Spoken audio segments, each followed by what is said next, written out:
ये कहानी है स्टैनिस्लाव पेट्रोव की, एक ऐसा गुमनाम हीरो जिसने दुनिया को एक बहुत बड़ी बर्बादी से बचा लिया। एक ऐसा इंसान जिसकी वजह से एक न्यूक्लियर वॉर होते होते रह गई। ये बात है 1983 की, जब अमेरिका और सोवियत यूनियन में जबरदस्त न्यूक्लियर टेंशन चल रही थी। ऐसे में 26 सितंबर 1983 की एक रात सोवियत एयरफोर्स का एक लेफ्टिनेंट कर्नल स्टैनिस्लाव पेट्रोव अपने बंकर में रूटीन की ड्यूटी पर था। स्टैनिस्लाव की जॉब ये थी कि वो सोवियत यूनियन को किसी भी न्यूक्लियर अटैक से सेफ रखने के लिए सैटेलाइट सिस्टम पर नजर रखे। सब कुछ नॉर्मल चल रहा था कि अचानक स्टैनिस्लाव की स्क्रीन पे अलार्म बजने लगा। रेडार पर अचानक वार्निंग आना शुरू हो गई कि अमेरिका से 5 ballistic nuclear missiles Soviet union की तरफ आ रहे हैं। स्टैनिस्लाव का दिल बैठ गया। मिसाइल्स को सोवियत यूनियन तक पहुंचने में सिर्फ 20 मिनट्स लगने थे। स्टैनिस्लाव के पास सिर्फ 20 मिनट्स थे। उसके पास एक ही चॉइस थी कि वो फोन उठाए और कंट्रोल टावर को इन मिसाइल्स के बारे में इन्फॉर्म करे और फिर सोवियत यूनियन फौरन अमेरिका पर न्यूक्लियर मिसाइल्स लॉन्च कर देगा। थोड़ी सी देर करना उसके कंट्री के लाखों लोगों की जान ले सकता था, लेकिन दूसरी तरफ उसकी एक कॉल एक न्यूक्लियर वॉर का कॉज बन सकती थी, जिसके बदले में करोड़ों लोगों की जान जा सकती थी। हर गुजरता सेकंड स्टैनिस्लाव पर भारी था। उसे जल्द कोई एक्शन लेना था। लेकिन यहाँ पर हम थोड़ा सा रिवाइंड करेंगे कि आखिर दुनिया इस पॉइंट पर पहुंची कैसे कि एक इंसान टोटल बर्बादी और शांति के दरमियान खड़ा था। आज की वीडियो में आप जानने वाले हैं एक ऐसी रात की कहानी जब हमारी दुनिया अपनी बर्बादी और तबाही से बहुत करीब थी।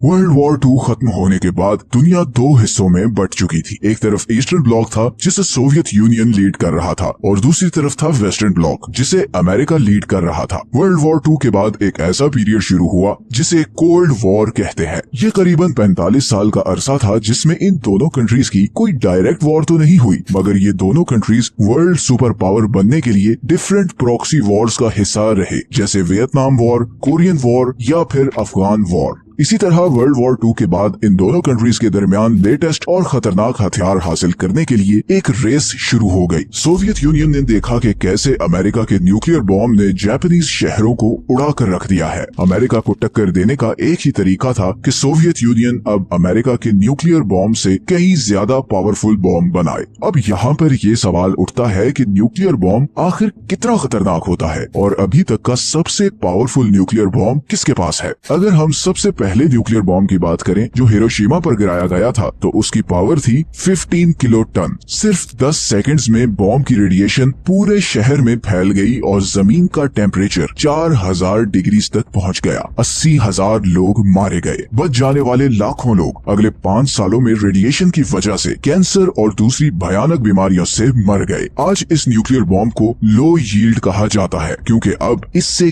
कई गुना ज्यादा पावरफुल न्यूक्लियर बॉम्ब्स बन चुके हैं। जैसे 2017 में नॉर्थ कोरिया ने एक न्यूक्लियर बॉम्ब टेस्ट किया जिसकी यील्ड थी 250 किलो टन, मतलब हिरोशिमा पर गिराए गए बॉम्ब से अराउंड 15 टाइम्स ज्यादा पावरफुल। इस बॉम्ब की शिद्दत इतनी ज्यादा थी कि इस सारे रीजन में 6.3 मैग्नीट्यूड का अर्थक्वेक आ गया और इससे करीबन 30 लोग मारे गए। लेकिन ये तो कुछ भी नहीं। अगले नंबर पर आता है अमेरिकन B-83 न्यूक्लियर बॉम्ब। इस बॉम्ब की यील्ड है 1.2 मेगा टन, मतलब इसकी पावर इतनी है कि इसके 8 किलोमीटर के रेडियस में हर चीज विद इन सेकेंड्स लिटरली पिघल जाएगी। नेक्स्ट आता है castle Bravo, the most powerful nuclear bomb ever tested by USA। 1954 में अमेरिका ने पैसिफिक ओशन में एक न्यूक्लियर बॉम्ब टेस्ट किया जिसकी पावर थी 15 मेगा टन। ये बॉम्ब हिरोशिमा पर गिराए गए बॉम्ब से 1000 टाइम्स ज्यादा पावरफुल था। इस एक्सपेरिमेंट को the greatest radiological disaster in American history कहा जाता है बिकॉज पैसिफिक ओशंस के ये सारे आइलैंड्स इस एक्सपेरिमेंट से बहुत बुरी तरह मुतासिर हुए। ये बॉम्ब साइंटिस्ट्स की एक्सपेक्टेशंस से कई ज्यादा पावरफुल था। आज भी इन आइलैंड्स में इस न्यूक्लियर एक्सपेरिमेंट की रेडिएशंस हैं जिसकी वजह से यहाँ के लोकल्स डिफरेंट बीमारियों का शिकार रहते हैं। और इसी के जवाब में फिर 1961 में सोवियत यूनियन ने बनाया जार बोम्बा, ह्यूमन हिस्ट्री का सबसे पावरफुल और खतरनाक न्यूक्लियर बॉम्ब। ये एक हाइड्रोजन बॉम्ब था जिसकी पावर थी 50 मेगा टन। 50 मेगा टन का मतलब है कि वर्ल्ड वॉर 2 में जितने भी एक्सप्लोसिव्स यूज हुए उन्हें 10 से मल्टीप्लाई करें तो ये सारी पावर सिर्फ एक बॉम्ब में थी। ये हिरोशिमा पर गिराए गए बॉम्ब से 4000 टाइम्स ज्यादा पावरफुल था। ये टेस्ट आर्कटिक ओशन के एक छोटे से आइलैंड पर किया गया था, मगर इसकी पावर इतनी ज्यादा थी कि 600 मील दूर भी इसके शॉक्स एक्सपीरियंस किए गए। इस बॉम्ब के फटने से 64 किलोमीटर ऊंचा मशरूम क्लाउड बन गया। 100 किलोमीटर के रेडियस में हर चीज बिल्कुल फ्लैट हो गई। इसका एक्सप्लोजन इतना पावरफुल था कि इसे ड्रॉप करने वाला जहाज भी रेडिएशन की वजह से गिरते गिरते बचा। हालांकि बॉम्ब फटने के वक्त ये जहाज बॉम्ब वाली जगह से ऑलमोस्ट 30 मील दूर था। इसी एक्सपेरिमेंट के बाद अमेरिका और सोवियत यूनियन ने 1963 में limited test ban treaty sign की, जिसमें ये एग्री किया गया कि अब किसी भी ओपन एटमॉस्फेयर जैसे कि आइलैंड, जंगल या समंदर में न्यूक्लियर टेस्टिंग नहीं की जाएगी। तो 1960s, 70s और 80s में ये हालात चल रहे थे कि दुनिया पर एक न्यूक्लियर वॉर का खतरा मंडरा रहा था, क्योंकि ईस्ट और वेस्ट के बीच टेंशन बहुत हाई थी। ऐसे में सितंबर 1983 में सोवियत यूनियन ने कोरिया का एक पैसेंजर प्लेन गिरा दिया, जिसमें करीबन 270 पैसेंजर्स मारे गए। इन मरने वालों में 40 अमेरिकन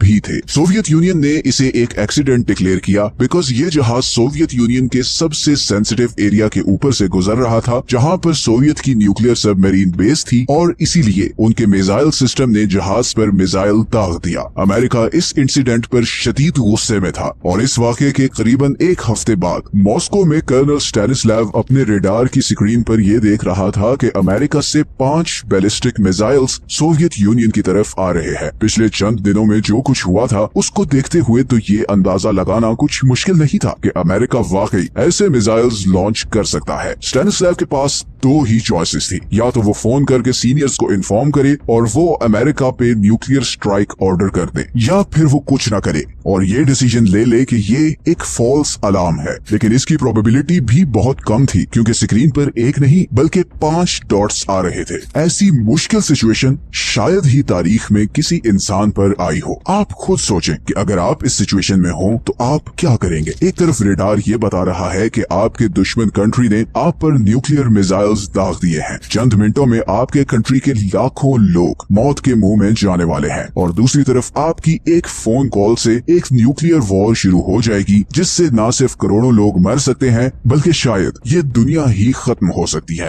पूरी दुनिया का फ्यूचर स्टैनिस्लाव के हाथ में था। स्टैनिस्लाव ने आंखें बंद की, एक लंबी सांस ली और फोन नीचे रख दिया। वो ये फैसला कर चुका था कि वो आगे फोन नहीं करेगा, और ये जरूर रेडार का कोई इशू है। उसके जूनियर्स फटी हुई आंखों से उसकी तरफ देख रहे थे। हर गुजरता मिनट उनके दिल की धड़कनें बढ़ा रहा था। पूरे कमरे में पेन ड्रॉप साइलेंस था, और इसी तरह अगले 20 मिनट गुजर गए और कुछ भी नहीं हुआ। स्टैनिस्लाव का अंदाजा बिल्कुल ठीक था। रेडार ने बहुत बड़ी गलती की थी, लेकिन ये गलती हुई क्यों थी? असल में जो सैटेलाइट सोवियत यूनियन की निगरानी कर रही थी, उनके कोड में एक इशू था। इशू ये था कि बादलों के ऊपर पड़ती सूरज की किरणों को उसने गलती से मिसाइल डिटेक्ट कर लिया। ये कोड एरर इसलिए हुआ था कि सोवियत यूनियन ने बहुत जल्दी में ये सैटेलाइट सिस्टम बनवाया था, क्योंकि अमेरिका उनसे 5 साल पहले ये सैटेलाइट मॉनिटरिंग सिस्टम लॉन्च कर चुका था। ये छोटी सी गलती वर्ल्ड वॉर 3 शुरू करवा सकती थी, जो इवेंचुअली हमारी दुनिया के खात्मे का सबब बन सकती थी। अगर स्टैनिस्लाव कंट्रोल टावर फोन कर देता और सोवियत यूनियन अमेरिका पे न्यूक्लियर स्ट्राइक करता, तो एक ऐसी वॉर शुरू होनी थी जिसकी लपेट में पूरी दुनिया ने आ जाना था। 1999 में अमेरिकन ऑफिस ऑफ टेक्नोलॉजी ने एक स्टडी पब्लिश की, जिसमें ये लिखा था कि अगर उस दिन स्टैनिस्लाव अपने सीनियर्स को इन्फॉर्म कर देता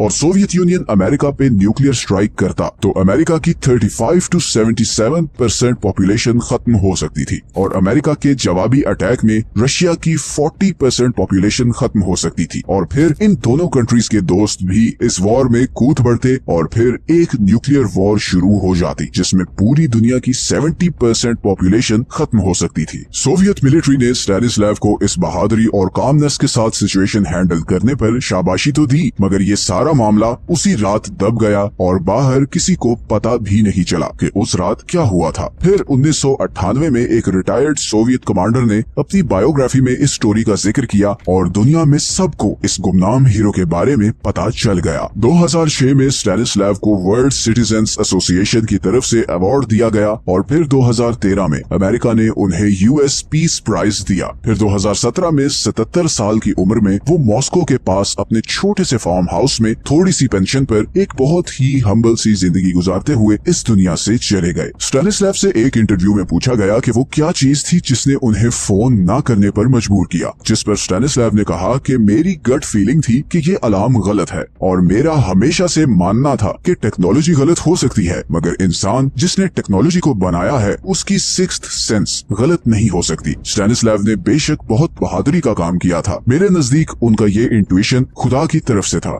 अगर उस दिन वो ये ना करते तो आज हमारी दुनिया का नक्शा बिल्कुल डिफरेंट होता। लेकिन इस सब में सोचने की बात यह है कि हम इंसानों ने कैसी कैसी भयानक चीजें बना डाली हैं। मतलब मेरी समझ से बाहर है कि ऐसे हथियारों का करना क्या है जिसमें पूरी दुनिया और इवन आपके अपने कंट्री का फ्यूचर खतरे में हो। मतलब एक सीधी सी बात है कि अगर खुदा न ख्वास्ता पाकिस्तान और इंडिया में न्यूक्लियर वॉर हो तो आपको क्या लगता है कि इन दोनों में से कोई भी बचेगा? पाकिस्तान और इंडिया आपस में जुड़े हुए हैं, किसी भी एक कंट्री में बॉम्ब फटेगा तो इफेक्ट दूसरे पर भी पड़ेगा और एंड में जीतेगा कोई नहीं, सब खत्म हो जाएंगे। ये हो ही नहीं सकता कि आप लाहौर में न्यूक्लियर बॉम्ब गिराएं और अमृतसर तक उसकी रेडिएशन ना पहुंचे। ये एटम बॉम्ब मेरे नजदीक सिर्फ एक स्टूपिड सी जिद है, ये कोई डिटरेंस नहीं है, ये सिर्फ मौत का परवाना है। हमारे लोगों को अंदाजा नहीं है कि न्यूक्लियर बॉम्ब करता क्या है। इधर दोनों कंट्रीज के लोग पॉलिटिशियंस के पीछे लगकर बड़े जोश से न्यूक्लियर बॉम्ब मारने की बातें करते हैं और उन्हें जरा भी अंदाजा नहीं कि सिर्फ एक न्यूक्लियर बॉम्ब भी चल गया तो उसके इन दोनों कंट्रीज पर क्या असरात होंगे। पाकिस्तान के पास करीबन 165 और इंडिया के पास अराउंड 160 न्यूक्लियर वॉर हेड्स हैं। कुछ भी नहीं बचेगा अगर इन दोनों कंट्रीज में न्यूक्लियर वॉर हो गई। जो लोग जिंदा बचेंगे उनकी जिंदगी मुर्दों से बदतर होगी। जमीन इस काबिल नहीं रहेगी कि उस पर कुछ भी उगाया जा सके। खैर, इस टॉपिक पर हम फिर कभी वीडियो बनाएंगे ताकि दोनों कंट्रीज के लोगों की आंखें खुलें। अगर आपको ये वीडियो अच्छी लगी है तो इसे लाइक और चैनल को सब्सक्राइब जरूर कर दें। मिलते हैं नेक्स्ट वीडियो में एक और इंटरेस्टिंग टॉपिक के साथ।